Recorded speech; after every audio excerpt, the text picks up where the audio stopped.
Hey guys, I hope we're all doing well. Hopefully you guys have enjoyed the weekend so far. But welcome back to another Sunday session video. To any of you guys who are potentially, I guess, a bit newer to the channel, and what this is as a video is basically where every week, myself and Luke, we will take 10-15 minutes just to go over the pairs that we're going to be watching for the week and actually explain that analysis to you guys, so that for people who follow us maybe in the learning lounge or even in the VIP chats, what you guys can do, you can see, well, what are we going to be looking to trade this week? What pairs are we going to be looking at? What pairs are we going to be updating? And from there, you can follow closely and actually use this analysis today to, further educate yourself and understand what we're doing for the week. So I'm going to be starting off here on the US dollar to the yen. I'll be honest, this pair I've been watching really closely for, one main reason. If I zoom out on this market, you'll know straight away, we've been really bullish. Okay, so we've had moves to suggest that the volume of demand in the market right now is so high. And I obviously want to be getting involved in buy positions to benefit from that demand. So we see that price has been moving up pretty heavily. And the reason why this started is because we had this reaccumulation. And we know that a reaccumulation acts as a stepping stone to continued bullishness. And this is, in Wyckoff's terms, he sees it as the stepping stone of the trend. So we've had that move up, we've had continued bullishness, and heading into the last few years, we've seen very nice price action. We've had those moves higher. We kind of come into what's happened as of recent. The reason why I love to trade this market right now is for two reasons. Okay. Looking at a Forex sentiment, we can see that we're actually about 80% bullish on the daily sort of timeframes. But then what's also really nice is you can see I've got a few demand zones identified here on the chart, and it's nice to see the fact that we're having continued taps and reactions into the demand zones to show that demand is definitely still in control. If we go down to something like a 4 hour and we look at what price has done recently, we can see that price has actually tapped us into a point of interest on the 28th. So, last week pretty much. From there, we saw an accumulation. We saw price reverse in the market. We know in an accumulation, that's where the institutions are starting to accumulate those buy positions to make that move higher. We've broken out of this range. We've delivered that change of character, break of structure, whatever you want to call it. We've had the test come back down into another demand zone, which this is a great combination to see, a break of structure, and then price reacting to a point of interest on the other side. So rather than pointing to supply as we were coming down, we've actually started to tap into demand as we come back up. Now, what I've kind of depicted here on the chart is that I would love to see price do the same thing that we saw in this black box and do it again now, where we have a very high volume move up, where we see the volume on the up candles is high and there's little to zero pullbacks. The reason why I think this is really possible is because in this region in the middle of those two boxes, we've seen another reaccumulation. And as I said before, typically when you have a reaccumulation, it acts as that stepping stone to the next move higher, but it also catalyzes a high volume move. So we can see straight away we've moved out of this with high volume to deliver that change of character. So I'm arguing that there's kind of two things that we're going to see. We're either going to see price just continue moving up with that volume in the same way as if we look at what's happened here and compare it to this here, where we had the change of character delivered there to signify we've got that next leg up. You'll see here that price just continued moving up. It just continued trading higher and higher and higher. And we weren't able to wait for a pullback before that move continued up. So we would have just had to get involved in aggressive buy entries through that ICI method. If you don't know what the ICI is, this is something I kind of teach quite exclusively to VIP clients. But I am going to make a little video on it on the YouTube very soon. So that's option one. Price just continues up with that high volume. Option two is that we now see a correction come back down into this unmitigated demand zone as a little bit of a reset for price, as an opportunity for us to regain more demand, us to gain buy positions. But again, I wouldn't really like to see the pullback just because if price is pulling back, it already shows that demand isn't in that much control and kind of begins to jeopardize the future trend. So I would kind of like to see option one happen here and just get involved in those ICIs as we break off and continue up. But I do believe that this market is going to continue bullish for quite a while, at least until we hit this liquidity point, which, you know, as you guys can see on here, is hundreds of pips away. So there is a nice bit of room, a nice bit of space for us to get involved on buys and profit. So yeah, US dollar yen is going to be looking long in this week. And I'm going to be using things like the 1 hour, the 15-minute during the week to find structure to actually trade from and take from there. Next market I'm going to look at is gold. A pretty similar outlook here. If I actually go all the way back to something like a weekly, you can start to get a depiction of what's going on, where we can see that we've had bullish structure again on this market. You know, impulse, the correction back down. We're getting involved in that next impulse now, and I don't believe this impulse is showing any signs of wanting to slow down. What I do really like about what's gone on here is that we have an unmitigated region here. Price has traded us back down into this through, again, what looks to me like a bit of a reaccumulation. We've had that spring come to liquidate the region. After that spring, you've then come and seen, maybe we need a daily to look at this a bit better. This would have been the change of character or the break of structure. Price then trades us back down to this region, which is a perfect demand zone once again, okay, where we could have found entries to then go long. I'm going to have to change this to a change of character. Let me just type that in. Yeah, the change of character, we've then moved up, we've pulled back into a demand zone, and we then continue trading up with pretty high volume. Obviously, we're stuck inside of this range at the moment where we've gone a little bit sideways, but we know for a fact that it's the exact same thing that happened here, right? You know, it's the exact same thing here that we're starting to see up in this region, and that's why we need to understand when it comes to structure, when it comes to Wyckoff, when it comes to reaccumulations, it's called the snowflake effect, where the same thing happens in the market over and over. You know, the market is cyclical. We know that. Yes, it's going to follow the same laws, but it's never going to look the exact same. Okay, you guys will notice this from looking at the market yourself. It's never going to look the exact same, but it is going to follow the same laws. And the reason why we call this the snowflake theory is because snowflakes, when they're falling down, from our vision, just look the same. It looks like this little ball of snow that is falling from the sky, whatever. If you were to then put it under a microscope and look at the structure of that snowflake, you'd notice that if you picked a million, they'd all look different. So these two regions have the same purpose, where it's a reaccumulation to take price higher, but they obviously just look a bit different. You know, this one's probably a bit longer than the one here, but I'm expecting the same thing to happen. And in order for the same thing to happen, we'd simply see, okay, we've got this region of liquidity built. We'd probably like to see a manipulation of that liquidity. So price basically coming back down to tap us into one of these two zones that we have identified. I did refine those on a lower time frame, but just to keep them unrefined, that would be the two sort of regions I'm looking at. However, I also understand that if there's just too much demand in the market for those moves to happen, what we may see instead is that where price is right now, I can see there's been a similar thing again, you know, a little bit of almost like a reaccumulation, arguably, where we've got this zone, this clear demand zone.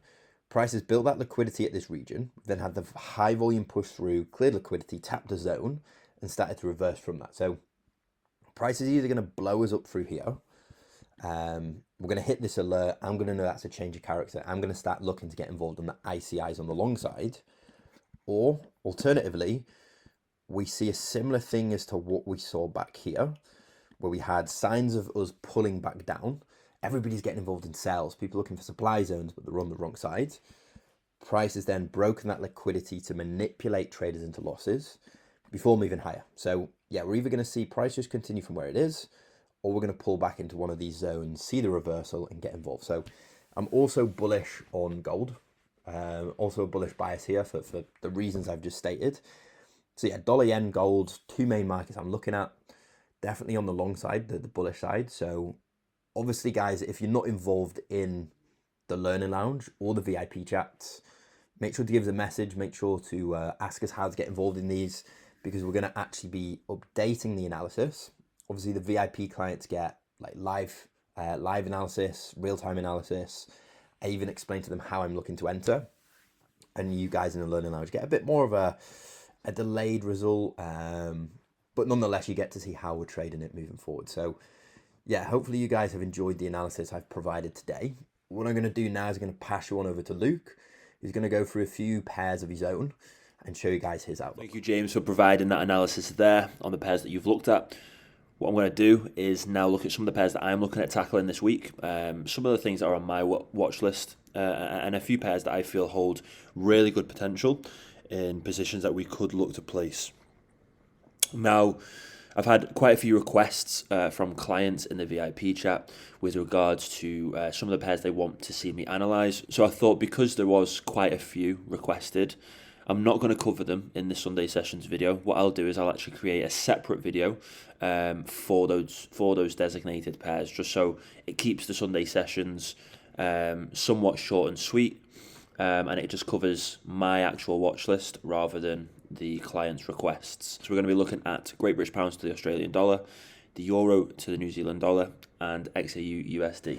So starting off here on the Great British Pound to the Australian dollar, you can see how price has, as of recently, traded into this order block here. And what we are seeing is price rejecting from this area. I am actually wanting to see price break down and actually go on to create a new lower low. Because as you can see here, we had an original penetration of this zone. We were then delivered with a break of structure. We go to the 4 hours. We then delivered with a clear break of structure to the downside. We've had that impulsive wave. Price has now come to correct itself. We now want to see that next impulsive wave. Now, what we should be doing as well is just making sure that from this point all the way up to here, so this area here, we haven't missed anything out. So is there any unmitigated areas that still need clearing? Well, to be completely honest with you, there is this area of interest, and there is also an area in price just up here as well. So there are two areas there that, again, we may see price come to trade up and into. It completely depends on whether price absorbs this supply zone that it's in at the moment, or there's enough supply within this zone to give us that S&D flip. If price does absorb the zone, then I am expecting a continuation higher to trade into one of two. So what I'm going to do is mark these out, give you guys the specific areas in price, just so you can go ahead and mark them out for yourself. Okay, super. So mark those two areas out for you all. As I say, if this zone here is absorbed and we see price continue to trade higher, I'm expecting that we should see an S&D flip from one of two areas here, where we then have that next impulsive wave to trade us lower. Now, if price does manage to hold off from this zone and there's enough supply within this price action here, then we can look to go short. So what we need to obviously do is look for the introduction of bearish structure. So realistically, we should be looking at the last protected low fractally. You can see here, I would consider this is the last protected low within the bullishness that's traded up. So we have actually been delivered with the BOS here. Now you can see here that after we've had the break of structure to the downside, we've then seen price correct itself. And you'll notice that what I've highlighted isn't actually an order block, which is usually what I look for. It's actually traded into a fair value gap. Now, if you're unfamiliar with fair value gaps, I'm more than happy to create a video on it. It's not my usual method, and it's not my usual areas of interest that I would look for, but I understand that price does come to clear these areas from time to time. It's either respecting order blocks or fair value gaps, and at this point it's respecting this fair value gap. So now we've had the penetration and rejection. I now want to see another break of structure more fractally, as we always go down on time frames for every penetration of a supply or demand zone that we have. We want to see a break of structure here. This is the last protected low within the bullishness that traded price up. We want to see price break below this. Once we have price breaking below that, that tells us that this bullishness is finished. and then we can obviously look for those short opportunities. So then it would be a case of looking within this structure to try and find hidden order blocks or fair value gaps. Well, there is a hidden order block here that's showing itself. And in terms of a fair value gap, there isn't anything that's actually showing itself for us at the moment. So I would say this would be our only point of interest for the time being. We just obviously need to wait for that break of structure before that correction, and then this is where we'd be looking to enter. So presuming price does continue to trade us short, it would tell us and give us the confluence and the confirmation we need that price has found enough supply within this zone to give us the S&D flip, and then this is where we'd be looking to enter. As of now, obviously, things can change. There may be more supply zones that are created within the move that takes us lower, and it may just trade into one of those. But at the moment, this is the zone of interest for myself. So I'm going to highlight this out for you, so you guys can go and apply this to your own charts as well. We want to see rejection from this, and then we can look to get involved. But that must come after the break of structure to the downside that I've highlighted out just above. Perfect. So that's the order block there. And as I say, yeah, my bias is definitely to be short in this market in this coming week. We've had multiple penetrations of supply zones, multiple breaks of structure to the downside. So we are building that confluence, and that bias is definitely in favour of those short opportunities. Okay, now moving over to the Euro NZD. This is another market that we've been taking part in. We took part in some short positions last week in this pair. You can see that price is again broken structure to the downside, been trading us down in a bearish way.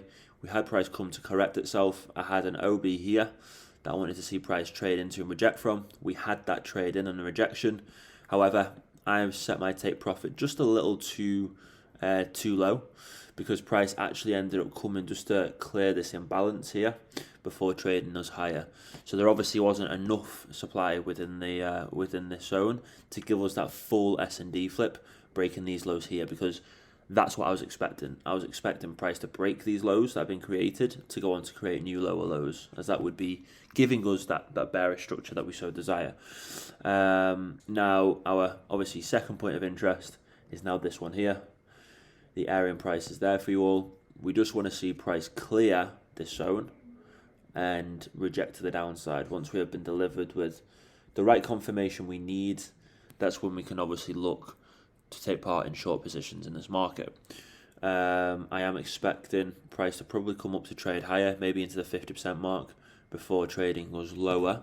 And then what we can't see it just at the moment, but I'm predicting that price may look something like this, which would be your shoulder, your head, your second shoulder.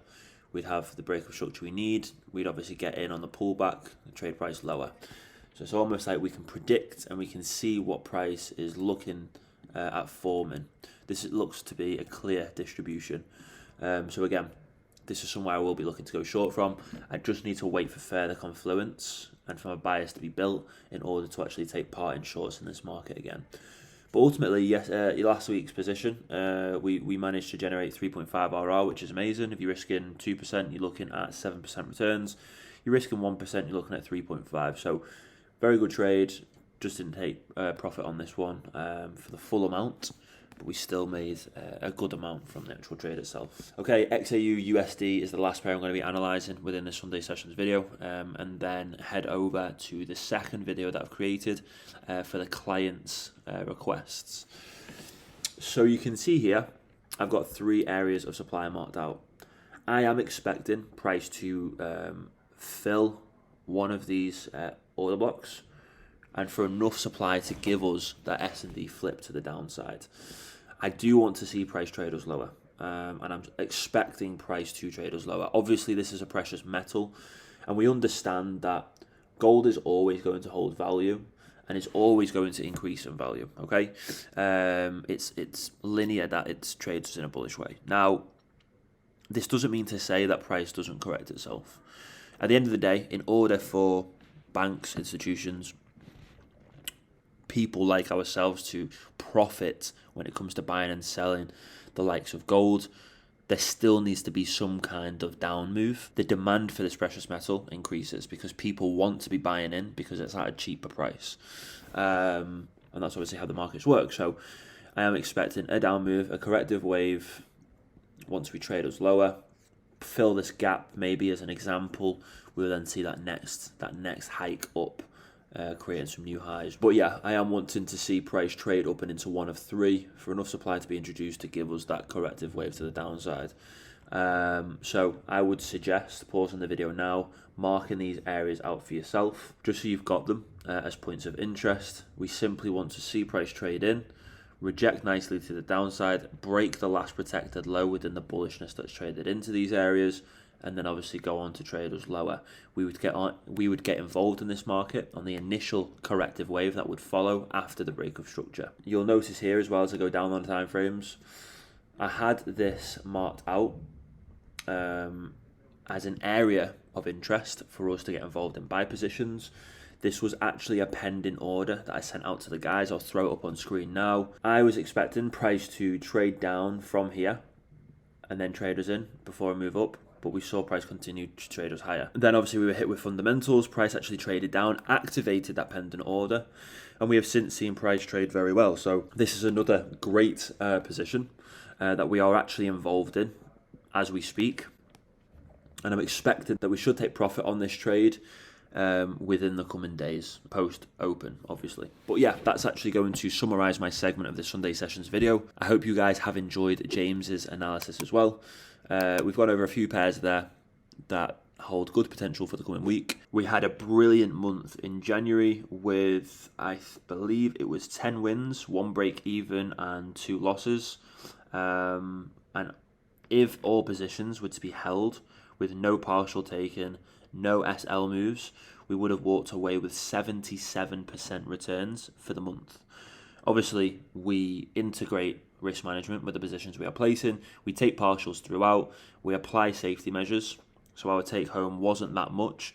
But if you were to just place the positions that we sent out and you were to just leave them until they would either take profit or hit stop loss, you could have walked away with 77% returns, risking 1% of your equity per trade. So the results in our VIP chat and the results that we are generating for our clients is unmatched in this industry. Now, there is a lot of things coming this year with LAGFX. I'm so excited to share them with you, but just believe that if you aren't involved with an LAGFX, I would highly recommend getting involved sooner rather than later. Now, without blabbering on too much, I'm just going to round this video up now. I really appreciate the support you guys are providing. We are back in full force and it's great to be back. Stay tuned with the YouTube. We're going to be posting some crazy videos in the coming weeks and months. And yeah, again, just a massive thank you. I'm wishing you all a profitable week this week, and we'll catch you all in the next Sunday sessions video.